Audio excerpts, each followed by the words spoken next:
Tere päevast, superstaarid! Mõtle, kui suur hoax on see, et massi on pandud nagu arvama, et lahendus on selles, et sa pead minema valima nüüd mingisuguseid neid erakondi. Aga tegelikult vaata, kõikide nende erakondade mõte on see, et lõhestada inimesi.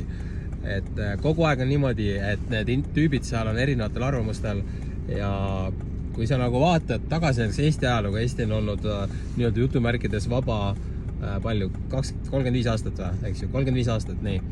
Ning kogu aeg on tüübid käinud valimas, eks ju.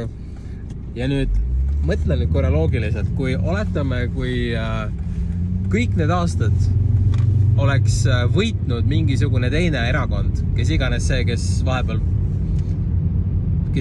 nagu võitis või kes seal valitsuses oli. Mõtle, kui oleks olnud risti vastupidi, et mis iganes see teine erakond, need, kes ei ole valitsuses. Kas keegi reaalselt arvab, et mingi asi oleks siis teisiti siin Eesti riigis või? Vaata, asi on selles, et süsteem on niimoodi üles ehitatud, et oletame, et sa kuulud ühte erakonda. Nüüd see erakond ja selle erakonna valija mõtleb niimoodi, et nad on pigem nõus valima selle enda lemmikerakonna kõige rumalama inimese, kui nüüd selle teise erakonna kõige targema inimese. Ehk siis, kui sa kuulud nagu ühte sekti, siis sinu sektile on kasulik võtta enda sekti täisdebiilik, kui nüüd selle teise sekti või erakonna geenius.